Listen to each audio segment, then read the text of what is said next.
हरे कृष्णा कृष्णा कृष्णा हरे हरे हरे कृष्णा कृष्णा कृष्णा हरे हरे हरे राम राम राम हरे हरे राम राम राम हरे हरे हरे कृष्णा कृष्णा कृष्णा हरे हरे हरे कृष्णा कृष्णा कृष्णा हरे हरे हरे राम राम राम हरे हरे राम राम राम हरे हरे बोलो सच्चे दरबार की जय बोल बंसी वाले की जय बोल खोली वाले की जय गुरुर ब्रह्मा गुरुर विष्णु गुरुर महेश्वरा गुरु साक्षात् परं ब्रह्मा तस्मै श्री गुरुवे नमः। बोलो गुरु महाराज की। आज ये जो पावन दिन है ये भगवान व्यास जी की याद में, उनके जन्म उत्सव की याद में मनाया जाता है। संसार का जितना जन समुदाय है, जो लोग अपने अपने गुरु महाराज को कुछ भेंट स्वरूप या दर्शन, आज के दिन का बड़ा महत्व है। तो आज का जो ये पर्व है, ये पूनम, पूर्णिमा, बुढ़िया पूनम या गुरु पूनम कई नाम से जानी जाती है, कई नाम से जानी जाए।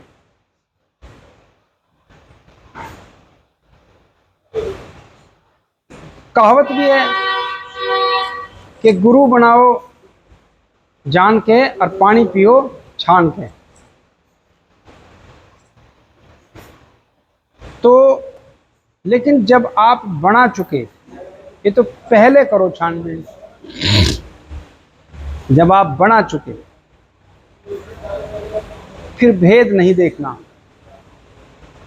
अगर विचार नहीं मिल पा रहे या कोई तुम्हें कुछ ऐसा लग रहा है कि अब आप उनके साथ नहीं चल सकते, तो गुरु का इतना ही है कि आपको भजन दे दिया, आप भजन में लग जाओ, भजन करो, द्वेष नहीं। अगर आपने द्वेष कर लिया तो ये जन्म नहीं, जन्म जन्मांतर तक।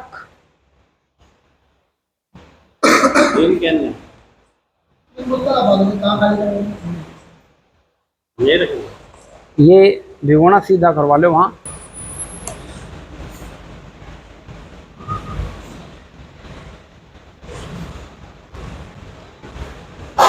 बोलो सच्चे दरबार की जय। अभी कई तरह की बात आप में से भी आई थी कि फला आदमी नहीं दिखाई दिया, नहीं आ रहा। देखो, आपने कभी ना कभी जीवन में ट्रेन में सफ़र किया होगा। तो जो ट्रेन में सफ़र किया होगा, तो जहां आपका प्लेटफॉर्म, जहां आपका स्टैंड आ गया, वहां आप उतर जाओ, ट्रेन को छोड़ दो। और ट्रेन उससे आगे कितनी जा रही है और कहाँ जा रही है ये मालूम नहीं। ऐसे ही ये जीवन चक्र है। जो कल हमारे साथ थे और आज नहीं है, उनका सफ़र पूरा हो गया। या तो उन्हें भगवान की प्राप्ति होगी, या अब भगवान ने उनको नकार दिया। अब रीजन क्या है ये तो ठाकुर जी जाने। तो इस बारे में हम कैसे बता सकें, ये तो भगवान की और उनके बीच की बात है कि कारण क्या है। अभी हम ट्रेन में हैं, किस लिए क्यों हैं? क्योंकि अभी हमारा सफ़र आया नहीं है। उनका आ गया तो वो अपना सब उतर गए। अब उस ट्रेन में एक नहीं बहुत सारे लोग बैठे रहे डब्बे में, और अनजान लोगों से भी आपस में बातचीत होवें तो बहुत लोग घुल मिल जावें, और जब वो जावे तो कुछ मन सा टूटे। और एक व्यक्ति ऐसा भी होगा उस ट्रेन में कि जब वो उतर के जावे तो आदमी हाथ जोड़ कर नहीं गए, भगवान बढ़िया रहे, इससे पीछा छूटा, गई बीमारी। तो वो जो सफ़र कर रहा है वो तो उसकी खूबसूरती और उसकी सोच के ऊपर बात है कि बाद में तुझे कोई याद करेगा कि नहीं करेगा, या गाली देगा या नहीं देगा। तो हो सकता है किसी के लिए हम ऐसे हों और कोई हमारे लिए ऐसा हो। तो ये तो जीवन चक्र है, ये चलता रहेगा। इसलिए जब किसी व्यक्ति की मान के चलो, हमारे परिवार में से एक व्यक्ति भंडारे करे थे, कोई त्रुटि या कोई गलती ऐसी होगी कि भंडारे पूरी तरह बंद हो गए, वर्षों तक भंडारे नहीं हुए। महाराज ने कृपा करी, फिर भंडारे चालू हुए। अपने आप से कोई नहीं आ सकता, कि जब तक किसी को बुलावे तभी तक आवे। कारण ऐसे बन जा कि उसका अपने आप ही वहां से, क्या बोल रहे हैं, उसको पत्र बन जावे ऑटोमेटिक। बहुत सारे भजन भी ऐसे हैं कि इतने कृपा करना, इतनी तो दया करना, वो इसीलिए तो हैं। एक बार हम राधा वल्लभ जी में दर्शन करने गए, तो राधा वल्लभ जी में जो हार पहनाया जावे या भोग लगे वो वहीं पे बने हैं, हार भी वहीं बने हैं, फूल आवेंगे और वहीं बनाए। तो कुछ सेवक जो थे उनमें माताएं भी थी, तो वो हार बुना रही। तो मैंने देखा तो पुजारी ने कहा कि सुनो, अगर ठीक से काम नहीं करोगे तो सेवा से वंचित कर दिया जाएगा। तो उन्हें ये बात सुन के बड़ा दुख हुआ। सेवा से क्यों? भक्त समझे इस बात को कि सेवा से वंचित का क्या मतलब है। सेवा से वंचित का मतलब इतना है कि आपकी नौकरी लग रही है, 1,50,000 रुपया महीने में आ रहा है, और किसी कारण से आपको घर बैठा दिया गया, तो नौकरी भी गई, पैसा भी गया। सेवा से वंचित का मतलब यह है, समझाने के लिए बता रहा हूं। तो जो भक्त है उसको पता है, तो वो क्या कह रहे कि नाथ इतनी कृपा करना। इसलिए हम शुरू से एक बात कहते आए कि महाराज को भजो, महाराज को भजो। जब आप घर से चलो तो अपने बच्चों को और अपने आप को, या कोई और मिल गया तो उसको भी आप ये कहो कि मैं मंदिर जा रहा हूं। इसके अलावा तो कोई दूसरा शब्द नहीं बोलेगा। तो जब आप मंदिर आ रहे हो तो फिर किसी व्यक्ति से क्या मतलब रह गया? अगर आप ऐसा नहीं कर रहे तो आप मंदिर नहीं आ रहे। जैसे मान के चलो आपकी किसी चीज की आप अभिलाषा लेकर आए और अभिलाषा पूरी नहीं हुई, तो या तो आप मंदिर आना जब छोड़ दोगे, या आपकी अभिलाषा पूरी हो जाओगी तो तब छोड़ दोगे। और अगर आप निष्काम मंदिर आ रहे हो, तो जब तक जीवन है ठाकुर जी प्रार्थना करोगे, जब तक जीवन है तो मुझे तेरे दर्शन होते रहे, तो फिर हमेशा आते रहोगे। तो कहने का तात्पर्य सिर्फ यही है, जब महाराज ने हमें आज्ञा दी मंदिर बनाने के लिए, मंदिर निर्माण के लिए, तो आप में से कोई नहीं था, केवल महाराज और हम थे। मंदिर बना, आप लोग भी जुड़ गए। कैसे जुड़े, महाराज ने कैसे जोड़ दिए तो ठाकुर जी जाने। तो पेड़ किसी ने लगाया और ठाकुर जी की कृपा से फल लग गया, आपको तो केवल फल खाने के लिए बुला रहे हैं महाराज, आपको पेड़ में पानी देने के लिए नहीं बुला रहे, ना ही पेड़ की कोई रक्षा सुरक्षा के लिए बुला रहे। अगर ऐसा होता तो पहले बुलाते, जब मजदूर लगे, जब यहाँ काम होया तो तब करते। अगर आपको भंडारे का निमंत्रण गया है, भंडारे का निमंत्रण गया तो पुण्य जागृत हुए, उसके भोग भंडारे का प्रसाद आप पाओगे। ब्याह शादी में जावे 2 दिन 3 दिन पे अगर लगातार ब्याह शादी में चले गए तो घर में बच्चों से घरवाली से व्यक्ति ये कह रहा है कि ऐसा कर दाल बना लिए, मैं ना खाऊं रोटी। क्यों? उस पकवान को 2-3 दिन से ऊपर खाने की हिम्मत नहीं, यार प्रयास करोगे तो बीमार हो जाओगे। और बड़े बड़े जो उद्योगपति कह लो या वो कह लो जिसको प्रसाद मुंह लग रहा है, वो लाइन में लगकर भी प्रसाद ले रहे हैं। इस प्रसाद की महिमा ये है। जिसके भी घर में भोग बनता हो और ठाकुर जी को अगर ईमानदारी से निष्ठा से लगता हो, अगर आपने महसूस ना करा हो तो अब करना, भोग में से खुशबू अलग आवेगी। और अगर भोग नहीं लगता और तुम खाना खाओगे तो खाने की खुशबू अलग आवेगी, आप महसूस कर लेना। अगर भोग लग के आया है तो उस कमरे में, उस रसोई में अलग खुशबू आवेगी, ये आप देख लेना कभी।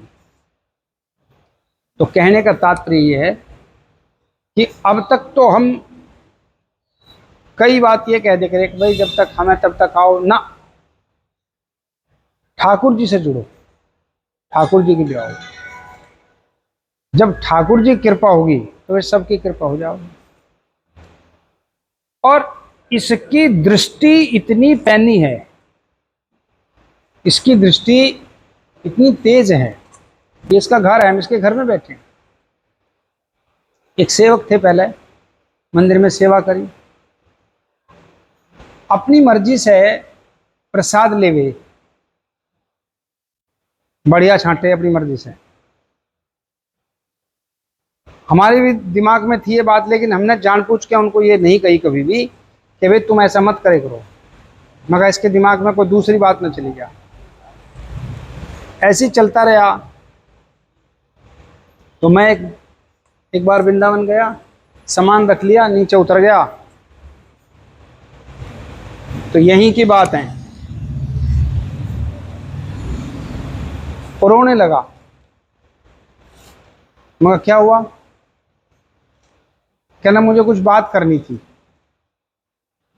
मगर यार अब तो मैं यहीं, हाँ मैं जान लग रहा हूँ, बिल्कुल तैयार खड़ा हूँ। कहना बस 2 ही बात करनी है। मगर बता। कहना मेरे पे ना खड़ा होया जा रहा ना चला जा रहा, मैंने दवाई भी करवा ली, मेरी मरने की हालत हो रही है। मगर ठीक हो जाओ अगर तू मेरी बात मानता हो तो। कहना बताओ। मगर अपनी मर्जी से प्रसाद लेना बंद कर दे, आज के बाद कभी मत ले और माफ़ी मांग। तो जब मैं आया तो बिल्कुल फिट मिला। तो आप ये लगाओ कि कितनी पैनी नजर है। आप अपनी मर्जी से प्रसाद भी नहीं ले सकते। आज वह व्यक्ति सब कुछ भूल चुका, इसे या तो अहंकार कह लो या अभिमान कह लो। व्यक्ति में, किसी व्यक्ति में दोष हो सकता है, महाराज में थोड़ी। हमारे नोटिस में भी कई बार बात आई। आज मैं यहां बैठा हूं, ये हमारे पूर्वजों की जमीन है और ये स्थान महाराज का है। हम कहीं से आए हुए नहीं हैं, हम इसी मिट्टी के पैदा हुए हुए हैं। कई बार नाम जगतपुर का आवे है। जगतपुर हमारा मुकुट है, हमारी परंपरा जगतपुर से चली है। लेकिन कोई और व्यक्ति जगतपुर का वो देवे, उदाहरण देवे, उसका जगतपुर से क्या संबंध है? ठीक है, मंदिर है, कोई कहीं भी जा सके, स्वतंत्र है, इसमें कोई दो राय नहीं। लेकिन ये राम अवतार बैठा है, अब तो मुझे भी याद नहीं कितने दिन से आ रहा है। ये अपने लक्ष्मी विहार वाले मंदिर में इस तरह की सुविधा लेकर दिखा दो जो यहाँ ले रहा है। और मैं मंदिर में सबके सामने कह रहा हूं, क्या इसके लिए महाराज ने जो है क्या नाम उसका पूरे दरवाजे नहीं खोल रखे? और फिर ये मतलब हमें कल को ये शिक्षा देवे लक्ष्मी विहार में मंदिर, मंदिर तो है, उसमें तेरा कितना अधिकार है ये बता। इसमें तेरा 100% अधिकार है, उसमें तेरा कितना अधिकार है? अगर तू ऐसा कह रहा है कि लक्ष्मी विहार में मंदिर है तो तू इस मंदिर को गाली दे रहा है। भाई अगर मान के चलो इसको कुछ लेना है तो हमसे पूछने की आवश्यकता तो नहीं है। तो इससे ज्यादा कृपा बताओ मुझे चाहिए क्या? दूसरी बात, जैसे व्यक्ति ये कहता है कि भाई छाती के बटन खोल के जा रहा है, जब यहाँ आवे तो क्या अपनापन महसूस नहीं हो रहा? ये अपनापन आप जिनको बता रहे हो या मान के चलो जिनको शिक्षा दे रहे हो, ये अपनापन उनका वहां भी तो करवाओ ना। अब ये अपनापन वहां है, इसलिए समझो और देखो। हमारे पास कुछ नहीं था, महाराज से प्रार्थना करी, ये करोड़ों रुपए की बिल्डिंग खड़ी हुई, ऐसी थोड़ी होगी। और हम आज भी महाराज की शरण में, हमें तो चाहे जो मर्जी कोई कुछ कह रहा हो, हम अभी तक हमने कुछ कहा ही नहीं है। क्यों ना कहा? हम हैं महाराज की शरण में, हमारी व्यक्तिगत कोई लड़ाई नहीं किसी से भी। जब हम सब कुछ छोड़ कर आ रहे हैं, हमारी क्या लड़ाई है? और हमारी अगर हमसे कोई लड़ाई लड़ेगा तो वो ये समझेगा। इसलिए आपका मंदिर है, महाराज भी आपका ही है, मंदिर भी आपका ही है। और ये भोग भंडारण का जो पहले रिटायर हो गए उनके सामने भी थी ये बात, अब तुम वर्तमान में हो, तुम्हारे सामने भी है। ये भोग भंडारण की तो मैं बहुत समय से ये सोच रहा हूँ कि भाई अब आगे मेरी बस की नहीं है। पता ना महाराज क्यों कबा रहा। इस बार भी मैंने मना करा, राम अवतार कहने लगा ना, जब जैसे चल रहा चल लो।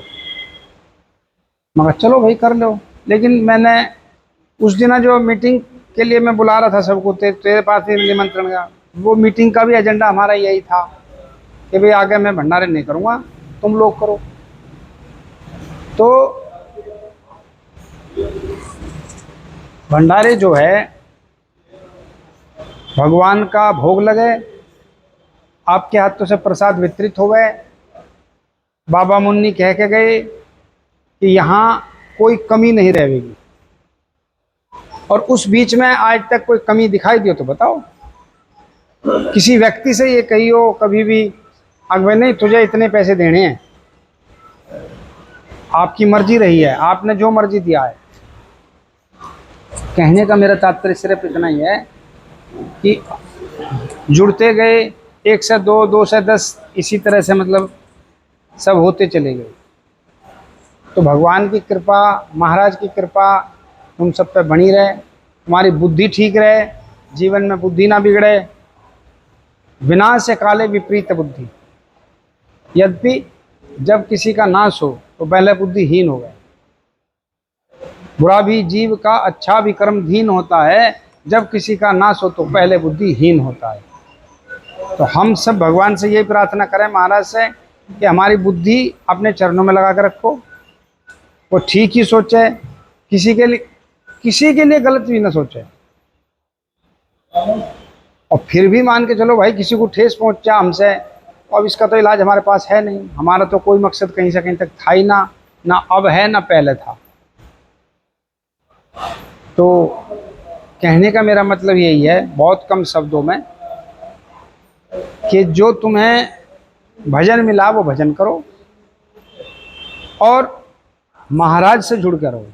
आस्था महाराज में रखो, व्यक्ति में मत रखो। व्यक्ति का कुछ नहीं पता, तुम्हारी उम्मीदों पर खरा नहीं उतरेगा, कल तुम उसको छोड़ के भोगोगे या उसके साथ कुछ ना कुछ ऊंच नीच की बात करोगे, अपराध लगेगा। भगवान को भजो, महाराज को भजो। बाकी ये मेरे व्यक्तिगत विचार हैं।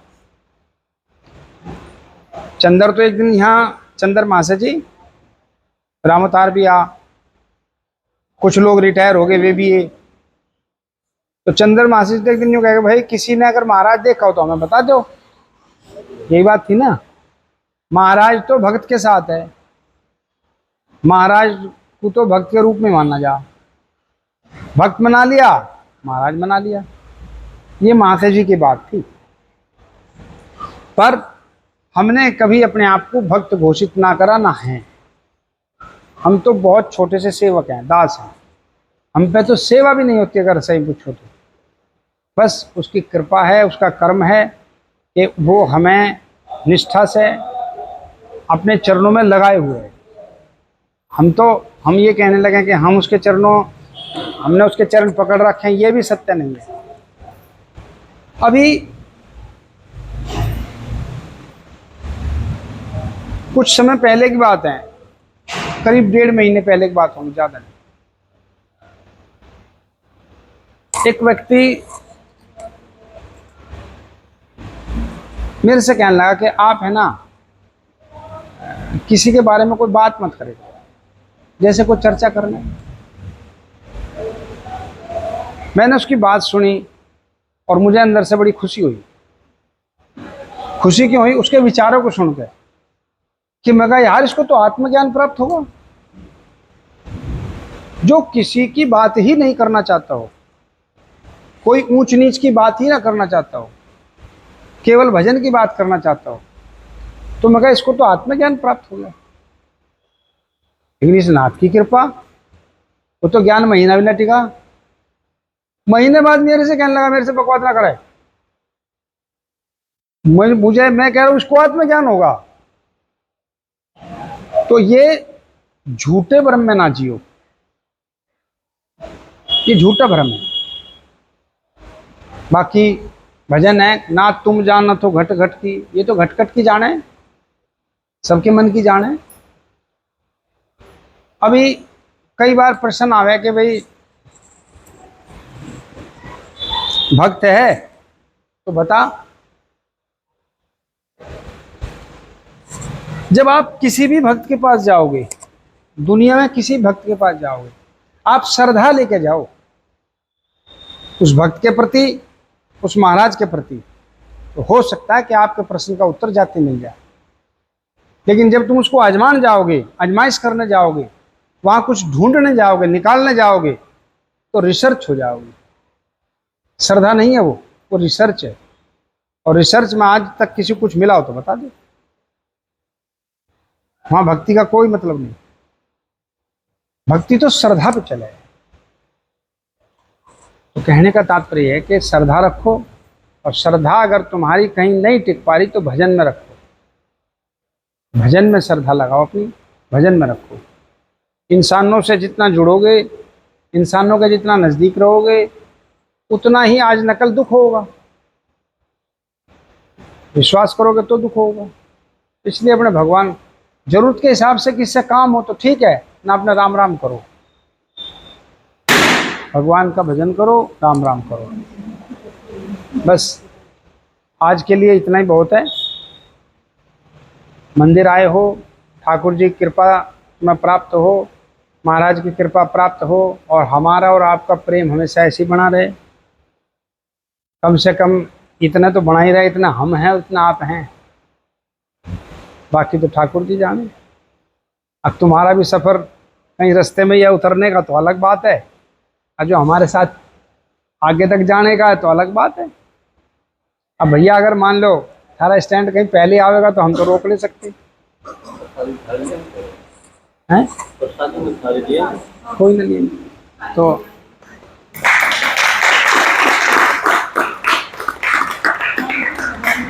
बोलो सच्चे दरबार की, बोलो बंसी वाले की।